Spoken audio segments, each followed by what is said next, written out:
It's official, Spider-Man is coming to Magic the Gathering. And just within the last week, we have seen a ton of spoilers for the new Marvel Spider-Man set that's going to be coming out here in just a couple of weeks. And I'm actually really excited. I've seen a number of cards and commanders that have really gotten me excited to see what this set is all about. But one card stood out to me that I thought could be a great commander for a budget-themed deck focused around artifacts, +1/+1 counters, and modified creatures. Spider, piloted by Peni, costs 3 generic, a white, and a blue for a legendary artifact creature, Spider Hero. They have Vigilance, and whenever Spider enters, put a +1/+1 counter on target creature. And then, whenever a modified creature you control deals combat damage to a player, draw a card. And just as a reminder, modified creatures are either equipped, they have auras attached to them, or they have counters. So the first thing I thought of when I saw Peni was that because Spider is an artifact creature, we have the ability to do artifact discounting, artifact creature synergies. The theme kind of stuck out to me that creatures that either have modular, where they come in with +1/+1 counters, monstrous, where whenever we pay or activate their monstrous ability, they get +1/+1 counters, or other allies that come in some way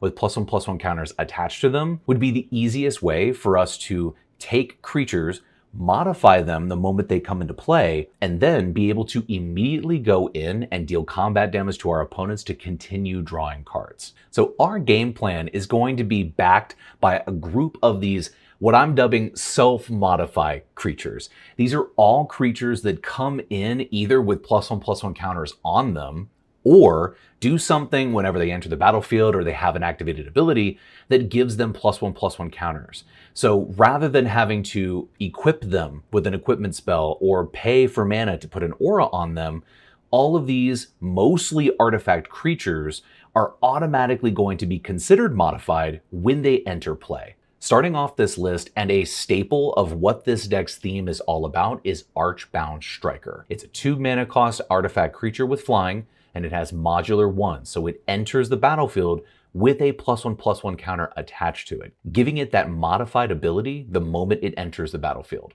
Next, we have Perpetual Pioneer, 3 generic and a white for a flying Fabricate 1 creature, letting us either put a +1/+1 counter on it or create a 1/1 servo token. Siren Lookout, when it enters the battlefield, it explores, meaning we reveal the top card of our library and we put that card into our hand if it's a land, but otherwise we get to give it a +1/+1 counter and we get to either put that card back on top or we can put that card into the graveyard. So it's going to be able to have a +1/+1 counter or draw us into a land, which can still be very helpful.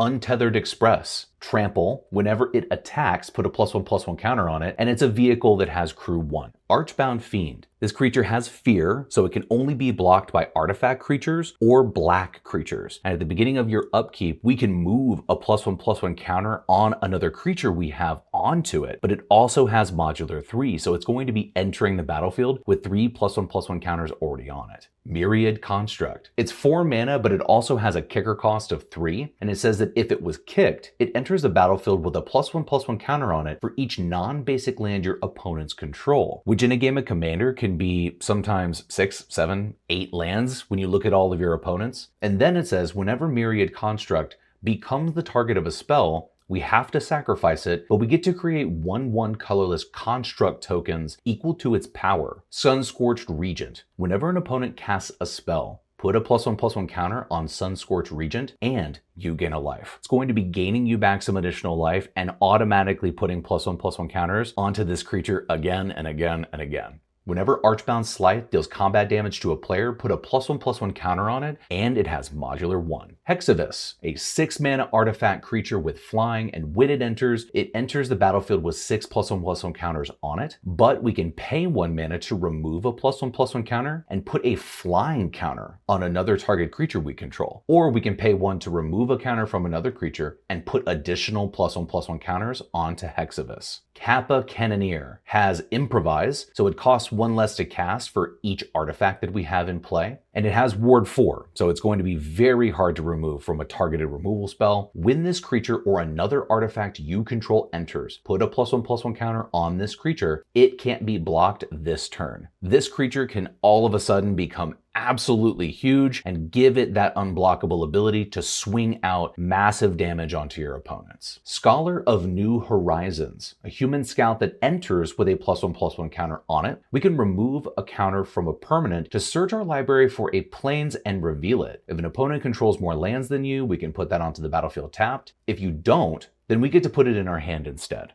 So this card not only is a self-modifying creature, but it also has the ability to either draw us into lands by going and finding them from our library, or ramp them out onto our battlefield if we're needing to catch up to our opponent's land ramp. Hangerback Walker is a classic artifact creature. It enters with X +1/+1 counters on it, depending on how much you cast it for. And when it dies, you create 1/1 Thopter artifact creature tokens with flying for each +1/+1 counter it had. And we have the ability to pay 1 and tap it to put a +1/+1 counter on it. So again, this creature comes in with +1/+1 counters. We can swing with it, and if it does die due to combat damage or for whatever reason, we get to turn it into a bunch of flying 1/1 Thopters. Angel of Intervention is a flying vigilance lifelink with Fabricate 2. So again, it either enters with 2 +1/+1 counters, or we get to create 1/1 servos. And this is a Lord effect that gives all of our other creatures +1/+1. Sir Ginger the Meal Ender, a very fun artifact creature. So when it enters, it has trample, hexproof, and haste as long as an opponent controls a planeswalker. In my experience, this effect does not happen as often as you would hope, but it is also a creature that self-modifies, because when another artifact you control is put into a graveyard from the battlefield, put a +1/+1 counter on Sir Ginger and scry 1. If we have some of our other artifact creatures leaving the battlefield, if we have some of our incidental tokens leaving the battlefield, this is going to give Sir Ginger those +1/+1 counters and even the ability to look at the top card of our library and say, hey, is this a good card for us? If not, we can put it on the bottom. And its last ability lets us tap it and sack it to gain life equal to its power. So it's a great resource generator. It is also going to be something that can save you in a pinch, get you a little burst of life gain, and it also has the ability to do some top deck manipulation. And in niche scenarios, this guy may be coming in, trample and haste, and just swing out and take out a planeswalker right away. Sir Ginger is such a fun artifact creature, and I felt like it fit perfectly within the theme of this deck. Ingenious Prodigy costs X and blue. It has Skulk, which means it can't be blocked by creatures with greater power than it. And it says it enters the battlefield with X +1/+1 counters on it. And at the beginning of your upkeep, if Ingenious Prodigy has 1 or more +1/+1 counters on it, we may remove a +1/+1 counter. And if we do, we get to draw a card. So this comes into play. We can put a bunch of +1/+1 counters on it, and then it can slowly become a draw engine over time. Stone Coil Serpent costs X to cast, and then it comes in with X +1/+1 counters on it. So as long as we're paying even just 1 mana to cast this creature, it's going to come in with a 1/1 counter, and that also allows us to start doing our modified shenanigans. Now this creature also has reach and trample and protection from multicolored. So if we're swinging into an opponent that has maybe a couple of multicolored permanents, this is going to be going unblockable, but it also has trample to get that damage through and help trigger our commander's ability. Silent Hallkeeper is an enchantment creature, so it's not in the artifacts theme, but it is a self-modifying creature and one of the best right now because it has the ability to not be blocked, and every time we deal combat damage to a player, we get to choose one of the following 3 abilities. We can either put 2 +1/+1 counters on it, draw a card, or it can become a copy of another creature we control. So the first turn this deals damage, we're going to be putting some counters on it. The second turn it does damage, we're probably going to draw a card, and the third time we can copy one of our artifact creatures that's on the board to keep the synergies going, because the +1/+1 counters stay even if it decides to switch into another creature that's on our board. Lion Sash is an artifact creature, but is also an equipment that has reconfigure. So we can cast it as an artifact creature, but if we want to, we can also equip it to one of our creatures that we have. More importantly, it has that modified ability. We can pay a white and exile target card from a graveyard. And if it was a permanent, we can put a +1/+1 counter onto Lion Sash. So this is repeatable graveyard hate, getting rid of those threats from our opponent's graveyard, while also continuously putting +1/+1 counters on it so that we can go to the combat step with a creature that's already modified. Archbound Crusher. When another artifact comes into play, we put a +1/+1 counter on it, and it comes in with modular 1. So it comes in with a 1/1 counter, and then every time any of our other artifact creatures come into play, it's gaining +1/+1 counters the entire time. So this creature can slowly over time become a very big threat. Dreamtide Whale can be a very fun and interactive spell against our opponents because it has that ability whenever a player casts their second spell, we proliferate. And with Vanishing 2, those vanishing counters we can continue to proliferate so that Dreamtide Whale doesn't leave play. And that's not including the fact that those proliferate triggers can increase the +1/+1 counters on all of our other creatures in play as well. And last but certainly not least, in our self-modifying creatures, we have Filigree Vector, a 4-mana artifact creature that says, when it enters, you can put a +1/+1 counter on each of any number of target creatures and put a charge counter on each of any number of target artifacts. And then for 1 generic, we can tap it and sack another artifact to proliferate all the +1/+1 counters or charge counters we put onto all of our artifacts and creatures. So to support that game plan of creatures that come in with +1/+1 counters on them, we also have some spells that help us put additional +1/+1 counters onto our creatures. Forge of Heroes is a colorless land that also lets us put a +1/+1 counter onto our commander if this is the turn it entered play. Collective Effort is a great removal spell that also lets us put a +1/+1 counter on each creature we control. Ruins of Oran Reef is a tap land that taps for colorless, but it also lets us put a +1/+1 counter on a target colorless creature that entered the battlefield this turn, and there are many colorless artifact creatures in this deck. What Must Be Done is a great board wipe, but it also lets us return a historic permanent from our graveyard to the battlefield, and it enters with 2 additional +1/+1 counters on it. And all of our artifact creatures are considered historic spells. Drannith Ruins is a colorless land that also lets us pay 2 and put 2 1/1 counters on a target non-human creature that entered the battlefield this turn. Steel Overseer, tap, put a +1/+1 counter on each artifact creature we control. Unstoppable Formation gives our creatures indestructible, so this is a great protection spell, but if we cast it during our main phase, we can put +1/+1 counters on those creatures as well and give them vigilance until the end of the turn. Requisition Raid is a great removal piece, but also lets us put +1/+1 counters on all of our creatures. Felidar Retreat is an easily repeatable +1/+1 counter engine. Every time we play our land for turn, we're going to be able to put counters onto each creature we control and give them vigilance until the end of the turn. And last, we have Scavenged Brawler, that if it's in our graveyard, we can exile it by paying 5 and give a target creature 4 +1/+1 counters, a flying counter, a vigilance counter, a trample counter, and a lifelink counter, giving them a huge buff, some great evasion, and the ability to gain some life back if we need to stabilize our game plan. In terms of our card draw, we're leaning into a combination of artifact card draw synergies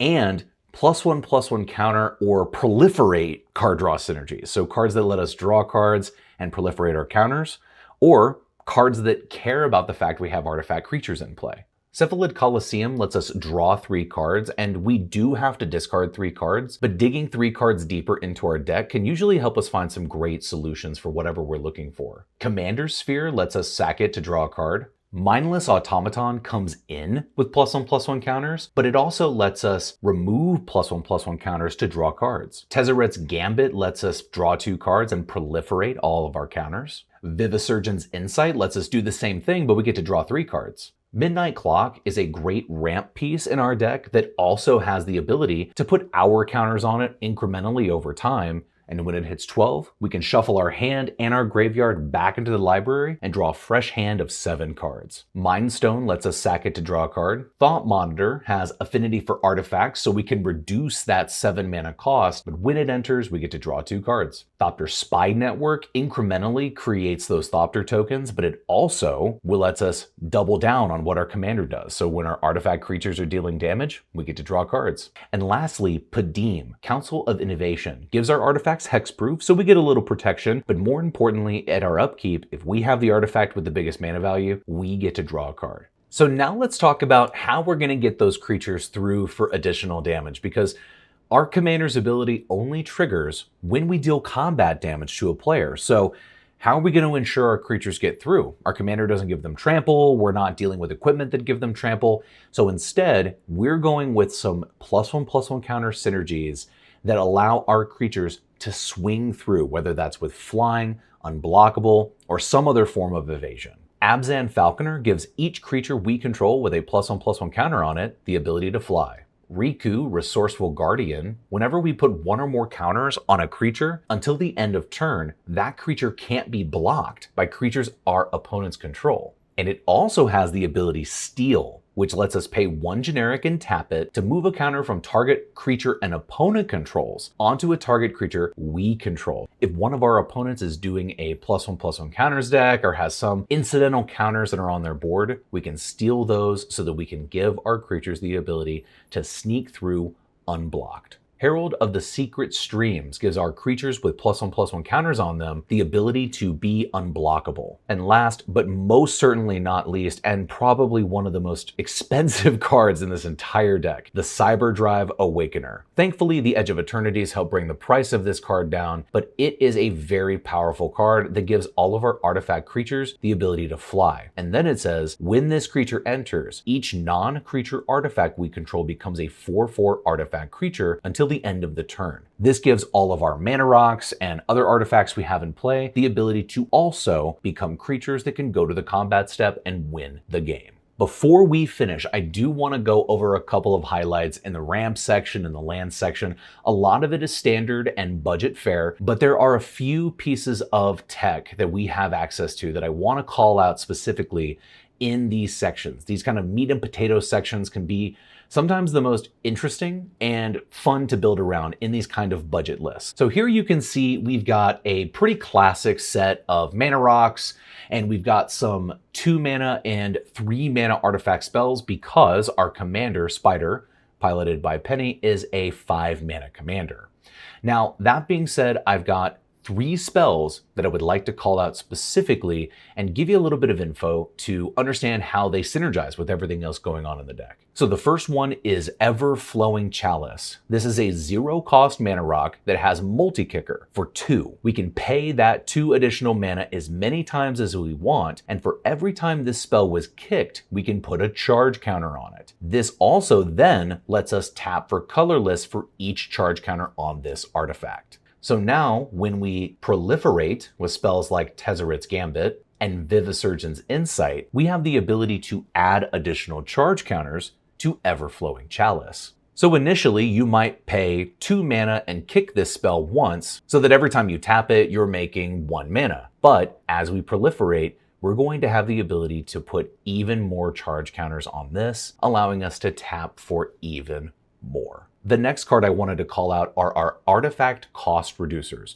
There's 3 of them in the deck in Foundry Inspector, Voyager Quick Welder, and Ethereal Sculptor. These all let us reduce the cost of casting artifacts, which there are tons of artifact creatures, artifact spells, and even more importantly, our commander is an artifact creature. So these will let you reduce the cost of many of the spells to cast in our deck and are great synergy pieces in this ramp section. And the last one I want to mention is Hourglass of the Lost. This costs 2 generic and 1 white for an artifact that taps for 1 mana, and when we do, we put a time counter on it. Then we can choose to tap it and remove X number of time counters on it and exile it. We can then return each non-land permanent from our graveyard to the battlefield equal to X. So very similar to Midnight Clock. This is a 3 mana ramp spell, but as we continue to use it to make mana and proliferate the counters, if we get hit with a board wipe or have our creatures go to the graveyard, we can then remove all of the counters from it and exile the spell to bring back tons of creatures and other non-land permanents.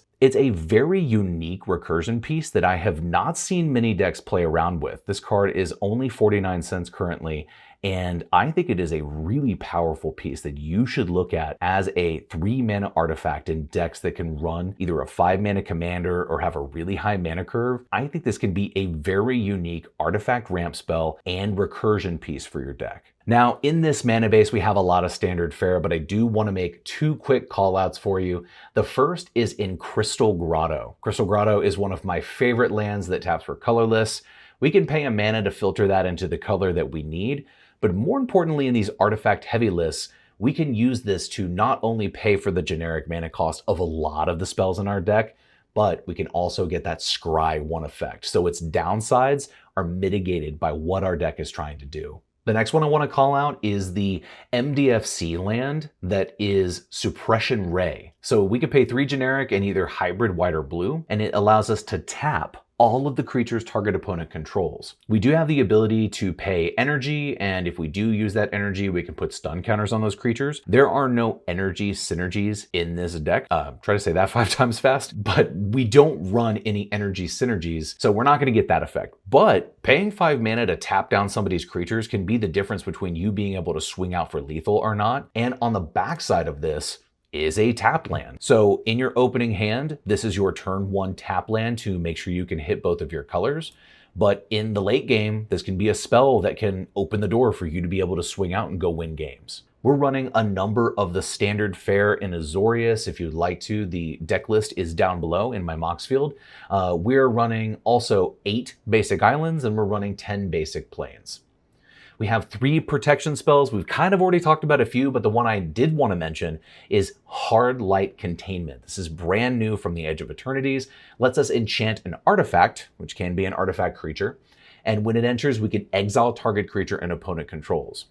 As we go into our removal package, you'll notice that Swords to Plowshares is not in this list, and that is because I prioritized having some of these more expensive to buy evasion spells to make sure we could get those countered creatures through and deal damage to our opponents. And believe it or not, Swords to Plowshares is increasing in price. It's almost a $2 card at this point. We have Disarming Wave, which can allow you to destroy a target artifact or enchantment, or we can cycle it away to destroy all artifacts and enchantments. Zamon's Hypothesis lets us put a +1/+1 counter on a creature, and then we choose odds or even.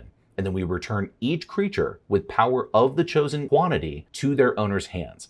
This is a very inexpensive way to remove a lot of permanents off the board. Hitting odds and hitting permanents that are 1 and 3 can be very powerful. Or if you're playing against an opponent that has a very strong set of creatures that are up in the 8s, that could be 6 mana or 8 mana to cast. Casting evens could be a great one too. We have a 5 mana commander, so keep that in mind whenever you're choosing to use this spell. Dispatch is a very powerful targeted removal spell if we have 3 artifacts in play. And we are an artifact heavy deck. We should be able to hit this most of the time. If not, we can use this to tap down a creature that's a blocker so we can swing in and trigger our commander. And last on this list is Stroke of Midnight, a very versatile removal piece that can hit a specific targeted permanent and give that person a 1/1 creature in exchange. And rounding out our list are all of the doublers in the deck. Now this encompasses both proliferating and copying and a couple of different things. Mostly it's proliferate.